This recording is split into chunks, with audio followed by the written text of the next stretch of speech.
さあ、ゲームやめろ! Hey guys, what's up? It's the Culture Detective here, investigating your favorite animes, and today I'm going to do a review on No Game, No Life. My friend has been harassing me for years, telling me to watch this anime, so yeah, in order to protect myself, I watched it. So, originally, this is a light novel by the author of Kamiya Yu in 2012, turned into a manga in 2013, and already immediately adapted into an anime in 2014. No Game No Life is a one-season, well, I don't know if a season 2 is coming or not, but it's been 6 years. It's 12 episodes long, or should I say short, because 12 episodes is actually pretty short for anime standards. The whole thing is just a little bit over 4 hours long, and the studio behind this is Madhouse, and I've done some research. This is the same studio behind One Punch Man Season 1, Hunter x Hunter, Chihayafuru, and Death Parade, so we're expecting some Chihayafuru and Death Parade, so we're expecting some good visuals. The story is basically Sora and Shiro, a big brother Nii-chan and a little sister Imoto. They're really good at playing games, they're super duper smart, and they can play any games, all the way from rock, paper, scissors, to poker, to chess, to dating games, to strategy games, to first-person shooter games. They're good at playing games and they're super smart. One day they got sucked into another world, an isekai, and it's a world of games. There are many magical creatures in this world, and killing and stealing are forbidden, and everyone makes a living by playing games. There were humans in the world, but also they are the underdogs because they can't do magic. So Sora and Shiro decided to help the humans there. Okay, so before I talk about episode by episode, let's talk about the OP first. It is very overhyped in my opinion. It's actually just an average basic OP in my opinion. The visuals are great, but so is the anime itself, so there's nothing all that shocking or outstanding about this OP. Second of all, as far as music goes, the song is just okay. It's just your average passionate rock song for an anime, and that's it. Nothing all that special, nothing all that fun, kind of overhyped. And then let's talk about the visuals of this anime, which is actually easily the strongest thing about this anime, is that it looks very beautiful. It looks very fancy, very colorful. I love how bright and vibrant the colors are, and also the color scheme, the blue, the purple, the bright yellow, the green, and they're all really bright, and the colors, they sort of blend in with one another very smoothly. It is gorgeous, and it looks really fun as well. And the writer of this story is also a JoJo fan, so we have quite a bit of JoJo references left and right, which is always a good thing. So going into this anime, I really didn't expect much, but honestly, I'm gonna be honest here, I'm kind of underwhelmed. I'm kind of disappointed. This anime is it didn't live up to my expectations. Now on to episodes 1, 2, 3. These episodes are not that great of an anime opening. I'm not all that interested or hooked by the story, and playing games is fun, but if that's the only thing that holds the story together, I really don't know what to expect. Episode 1 is basically like a prologue episode. They entered the world and saw that 2 girls are competing in poker so that one of them can succeed in being the next leader of the country of humans. There are 16 countries, and the weakest country is the human country. One girl cheated and won, and the other girl, Steph, lost and met Sora and Shiro, or collectively the duo is called Blank or Kuhaku, because they don't actually have a name. Episode 2, nothing all that important happens. We learn more about the lore of the world they're in. Nothing crazy happened except Steph challenged Sora into a game of rock, paper, scissors, and even though it's rock, paper, scissors, it became super duper complicated when both the players are trying to guess which are they going to choose, and the probability of of how are they going to win, it became super duper complicated, and it's actually kind of funny how complicated the game of rock, paper, scissors can get. But still, overall, not that entertaining of an episode. Episode 3 is where Kuhaku, or Sora and Shiro, challenged the girl who was about to become king/queen in the human country. And Steph was also there, just watching the game and not doing anything. While this is the first big fight in the story, it wasn't all that interesting to me, as it's not a normal chess game actually. The girl could say forward and the chess pieces would just move on their own will. But yet when Shiro played, she had to say e4 to e5 and all that stuff, so we don't really know the rules, we don't even know the nature of the game. Later the whole chess game becomes more and more ridiculous as magic is involved. The pieces gain consciousness of their own and is able to be brainwashed and join the other side. It has a very crazy ending, and it's more ridiculous than it is fun. Is it entertaining though? Kinda. Is it smart? Not really. Then we have episodes 4 to 5, which are 2 pretty boring episodes, and I don't say this often in anime reviews because a boring anime episode is actually really rare. On episode 4 we have Sora and Shiro becoming king, and that's it. Just them winning the chess game and being crowned kings, and that's it. 23 minutes. Episode 5 is basically them messing around with Steph, and that's it. There really isn't any progression. There's a scene where Sora basically does a speech and it felt very superficial, like where did he suddenly pull that speech from? Like where? And how is he handling the responsibility of being a king, having 3 million people on his shoulders?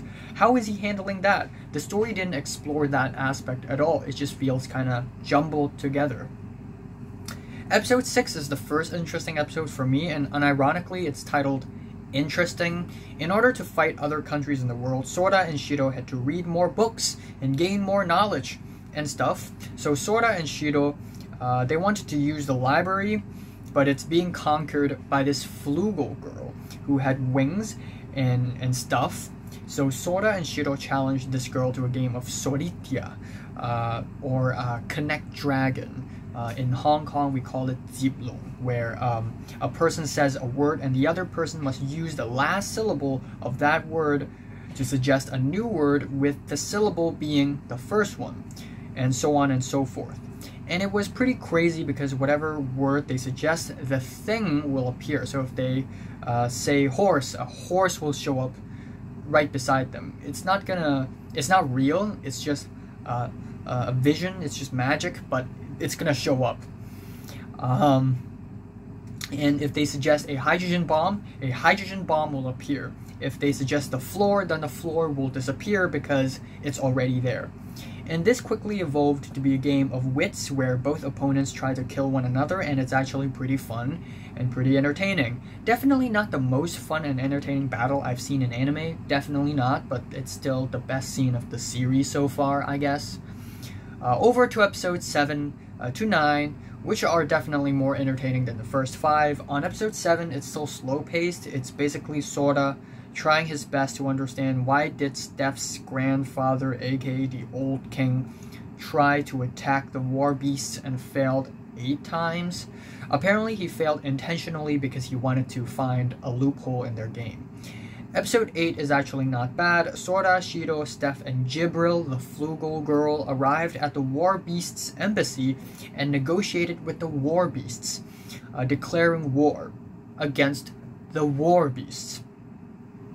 And War Beasts, they're actually not as dangerous as they seem to be. They're actually like humans, but with cat ears and dog ears and fox ears and all that stuff. So they're like half animal, half humans, and they can do magic too. So they can do like breathing magic, where if they breathe super fast, they can become the animal completely and become super fast and super strong. They can do stuff like that, and they can wipe people's memories and stuff. So anyways, there was a scene that requires a lot of brain power, and I feel like even if I understand it, Even if I understand what's going on 100%, it would still not make much sense. Basically, Sora and Shido figured out what is the game that the War Beasts played against the human king before, the last king of the human country, and why did they always win. And they somehow deduced that the War Beasts play video games and they always win because they always cheat. Episode 9 is probably my favorite episode so far, even though I don't really understand it completely. I don't want to spoil the episode, but it started off super confusing and trippy, almost like a major plot twist had happened. Turns out there was an ongoing game and people's memories are constantly being altered because of this game. But this is somehow all part of Sora's plan, and he intentionally lost so that Shido can win for him, and he lost so that he can give his memories to another girl so that the other girl can understand him. This way he can both win and share his own memories. So it's certainly entertaining, but I guess I just don't know how will they defeat the War Beasts and then challenge God or even conquer the world with 3 episodes left. Actually, there's more story to this, but again, I don't know if a season 2 is coming or not. Then we have the last 3 episodes, and they're pretty good, I guess. I won't say that they're great episodes, but good. They're good, for the most part. Episode 10 is kind of slow-paced, and the action stuff begins in the last few minutes, but it's still alright. There's this one entire scene dedicated to fan service, and I really don't know what to say. I guess it's the last few minutes that makes this episode alright. It feels grand, it feels epic, it gives you some sense of tension. Episode 11 is entirely an action episode, and it's quite a bit of fun. Sora, Shido, Steph, and Jibril the Flugel versus the little cat girl. I forgot her name, but she represents the whole damn country, so there's that. They were in a first-person shooter game. Now, here are the rules. Everyone has a gun. Every player has a gun. And there are NPCs in the game. You have to shoot them. Otherwise, they will go after you and kill you, basically, if they stick to you for so long. And also, you need to use that gun to shoot your opponents. If you shoot your opponent, they switch to your side, meaning that you can ally your own opponents. And the whole game takes place in Tokyo, which is really fun, actually. I like the idea that it takes place in a fake Tokyo. Like, this is what a virtual world is like for another world. So an isekai in an isekai is actually just the real world. But this episode is pretty entertaining overall. It has different parts, it takes place at different locations, and the ending was smart even though it's not really all that feasible. Episode 12 ends off with the ending of the fight, which is entertaining, and then the ultimate leader of the country had a meeting with Sora and Shido and their gang, and she challenged them for a game again.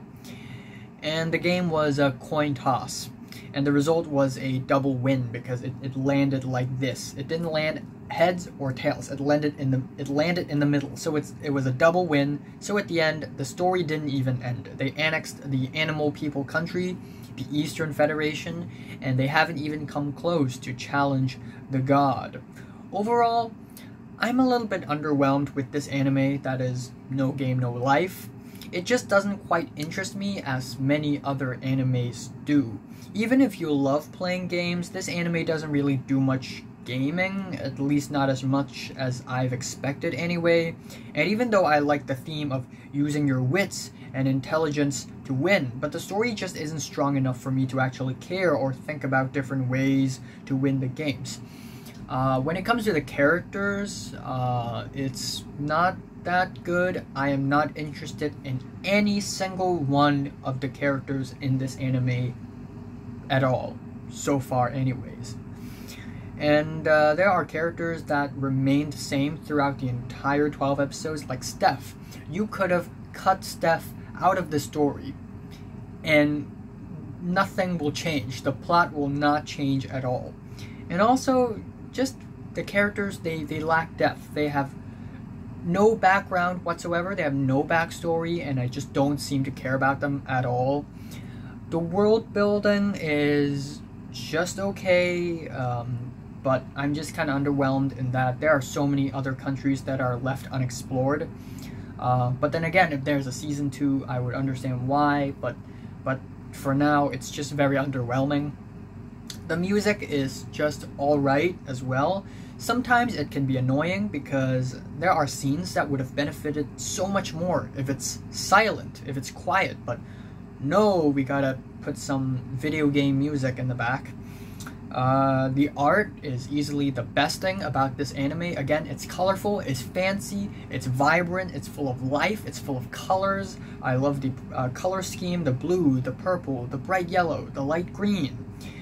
And the story itself, it's pretty half-baked in my opinion. It just feels very surface level, and even so, it's not like a relaxing fun comedy series or anything. I came out of this anime not caring much about anything that goes on inside, and there's a lot of fan service in this anime. And while I don't hate fan service at all, but there are a few scenes in this anime that are entirely dedicated to fan service. There is no plot progression whatsoever. A couple scenes are fine, but there are actually more than a couple. And it's, while again, I don't hate them, they're certainly not great at all. And also, I feel like this anime is just not as smart as it thinks it is. It's just not as smart as it thinks it is. Sometimes it's still like an ass pool or something, instead of actually using the rules and regulations you already know and have in order to put yourself in a better advantage, you know? So yeah, kind of disappointed, unfortunately. My favorite episode is episode 11, and my least favorite episode is either episodes 4 or 5. I'm saying No Game No Life is meh, and I'm giving it a 6 out of 10. So, have you watched No Game No Life? From 1 to 10, how much did you rate it? Like it, and subscribe if you want more, and thanks for watching. Originally, I want to watch Konosuba after No Game No Life, but I've changed my mind, because after No Game No Life, I really want to watch something intense, something dramatic, something plot heavy again. So I'm going to watch Attack on Titan Season 3 up next. Shingeki no Kyojin, that is. So yeah, stay tuned. Also, I will be reviewing other TV shows that are not animes, of course. I will review La Casa de Papel very soon.